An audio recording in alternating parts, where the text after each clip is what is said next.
Selamat datang di channel Cerita Cinta. Channelnya cerita cinta romantis. Sebelum lanjut mohon dukungannya dengan like dan subscribe dulu. Ipar adalah maut. Bagian ke-8. Masa lalu Nia. Pov Nia. Nia Pratiwi, detik ini aku talak kamu secara sadar, tanpa paksaan, sekarang kamu sudah bukan istriku lagi. Bagai godam yang memporak-porandakan hatiku saat Mas Bram mengucapkan kalimat itu. Walaupun sudah beberapa kali aku memohon maaf dan mengaku menyesal, tapi tetap saja Mas Bram melakukan itu. Sakit memang, apalagi Bapak memarahiku bahkan sampai tega menamparku karena masalah ini. Aku beneran nyesel. Apa kamu nggak bisa maafin aku, Mas? Kita bisa mulai dari awal lagi, ucapku memohon. Aku menghentikan langkahnya saat ia hendak masuk ke mobilnya. Mas Bram hanya menggelengkan kepalanya dan langsung masuk ke dalam mobil. Mengabaikanku yang masih memohon maaf darinya. Apa begitu kecewanya kamu terhadapku, Mas, lirihku. Lutut ini terasa lemas tak berdaya, saat Mas Bram mulai melajukan mobilnya, tak sedikit pun ia merasa kasihan denganku yang sudah memohon maaf darinya. Setelah 3 bulan lebih kejadian itu akhirnya sekarang aku benar-benar berpisah dengan Mas Bram. Baju-baju dan semua barang milikku yang tertinggal di rumahnya sudah ia antarkan semua, juga sebuah motor metik yang biasa aku gunakan di rumahnya tak lupa Mas Bram berikan juga untukku, ia menyuruh orang lain untuk mengantarnya. Kenapa bukan dia yang mengantarkan ini semua? Aku hanya ingin mengobati rasa rinduku padanya, karena sampai saat ini hubunganku dengan Mas Bram belum bisa dikatakan membaik, karena nomor ponsel juga media sosial milikku sudah ia blokir semua. Jangan ngelamun terus, nak. Enggak baik, ucap ibu saat aku sedang duduk sendiri di sofa. Enggak kok bu, kilahku seraya tersenyum pada ibu. Apa kamu tahu kabar Bram, nak? Tanya ibu. Aku menelan saliva mendengar pertanyaan ibu, bagaimana aku bisa menghubungi Mas Bram jika semuanya akses sudah Mas Bram blokir semua. Enggak tahu, bu. Nia udah lama enggak pernah menghubungi Mas Bram, Nia malu bu, ucapku lirih. Ya, itu gara-gara kamu sendiri. Kalau kamu nggak berbuat seperti itu, Bram juga nggak bakalan menceraikan kamu. Bapak, ucapku dan ibu hampir bersamaan. Makanya jadi perempuan itu harus punya harga diri, udah bener dapat suami baik, malah kamu. Cukup, Pak. Sampai kapan Bapak terus nyalahin aku? Aku juga tahu Pak, perbuatan aku itu salah, tapi, enggak seharusnya Bapak terus-terusan memojokkanku seperti ini. Aku memotong ucapan Bapak. Dasar anak tak tahu diuntung. Bapak mengangkat satu tangannya ke atas hendak melayangkan kembali telapak tangannya di pipiku. Bapak, teriak ibu, sudah Pak. Jangan lakukan itu. Ibu menahan tangan Bapak yang hampir menamparku kembali. Ayo, Pak.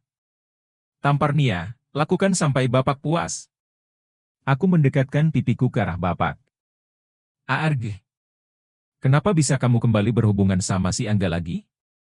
Dari dulu Bapak enggak pernah setuju kamu berhubungan dengan dia setelah apa yang dia lakukan sama kamu, tapi, nyatanya setelah menikah dengan Bram, kamu malah berhubungan kembali sama si Angga itu, imbuh Bapak kembali mengungkit masa laluku. Sudahlah, Pak. Enggak usah dibahas tentang itu lagi, malu kalau sampai tetangga dengar, mungkin ini cobaan untuk kita semua, ucap ibu menenangkan. Biar dia sadar bu. Biar dia nyesel, sumut Bapak. Nia udah nyesel kok Pak, ucapku menahan air mata yang hampir mengalir. Bagus kalau kamu benar-benar nyesel, sudah, Pak, ibu antarkan Bapak ke kamar. Bapak mesti banyak istirahat supaya Bapak kembali sehat lagi ya, bujuk ibu seraya menuntun Bapak masuk kembali ke dalam kamar. Memang semenjak Bapak tahu tentang perselingkuhanku dengan Bang Angga, kesehatan Bapak mulai terganggu, mungkin karena dia terlalu larut memikirkan masalah ini. Tak berapa lama ibu keluar dari kamar, kembali ke ruang tamu melangkah mendekatiku. Sudah, nak.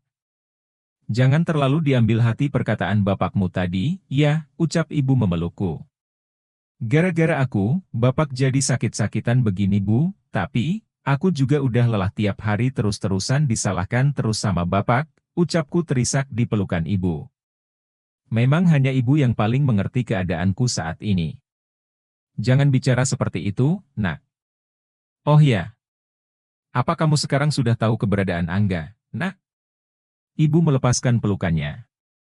Aku menggelengkan kepala seraya menghapus air mata yang sejak tadi membasahi pipi. Kembali teringat semua dosa yang pernah aku lakukan. Setelah Mas Bram memergokiku bersama Bang Angga di rumahnya dulu, sejak saat itu, Bang Angga tak pernah ada menghubungiku. Entah kemana perginya laki-laki itu? Sedikit cerita tentang masa laluku. Aku dan Bang Angga pernah menjalin hubungan yang begitu serius saat kami sama-sama belum menikah. Namun, tanpa alasan yang jelas tiba-tiba Bang Angga pergi meninggalkanku, dia tak pernah lagi menghubungi ataupun sekedar datang berkunjung ke rumahku. Aku sudah mencari keberadaan Bang Angga dengan datang ke rumahnya, bertanya pada orang tua juga saudara-saudaranya, bahkan sampai bertanya kepada teman-temannya, tapi sayang, tidak ada satupun dari mereka yang mengetahui keberadaannya. Ia hilang bak di telan bumi. Sejak saat itu hatiku begitu hancur, Bang Angga meninggalkanku tanpa kesalahan yang aku tahu.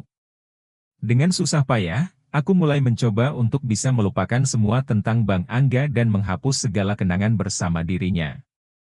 Hingga saat aku bekerja di sebuah rumah makan, dengan tanpa sengaja aku bertemu Mas Bram dan seorang temannya yang ku ketahui bernama Andri. Mereka beristirahat di rumah makan tempatku bekerja. Hampir setiap hari mereka datang ke rumah makan itu saat jam istirahat di kantornya.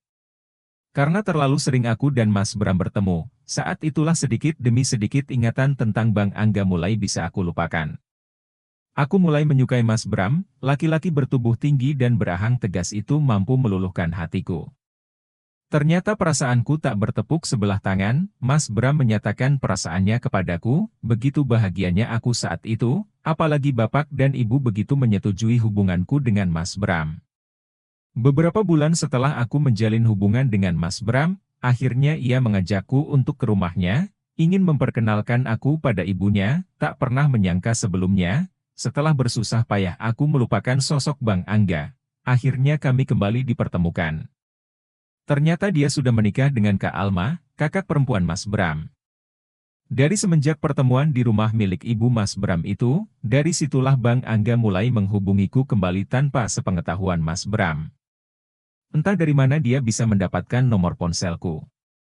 Sampai aku resmi menikah dengan Mas Bram, Bang Angga masih saja terus menghubungiku.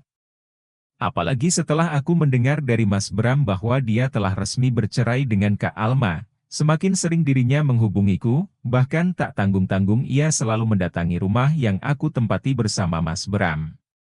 Perasaan cinta yang telah lama hilang, akhirnya kembali bersemi. Seringnya ia memberiku perhatian-perhatian kecil lewat pesan atau saat kami mengobrol di telepon. Akhirnya diam-diam aku menjalin kembali hubungan dengan Bang Angga. Bodohnya aku tak pernah memikirkan akibat dari ini semua. Mas Bram yang terlalu sering sibuk dengan segala pekerjaannya, ia yang tak pernah ada waktu untukku. Itu semua alasan yang membuatku kembali menjalin hubungan dengan Bang Angga, laki-laki yang dulu pernah memberikanku sejuta harapan hampa. Kamu mikirin apa, nak?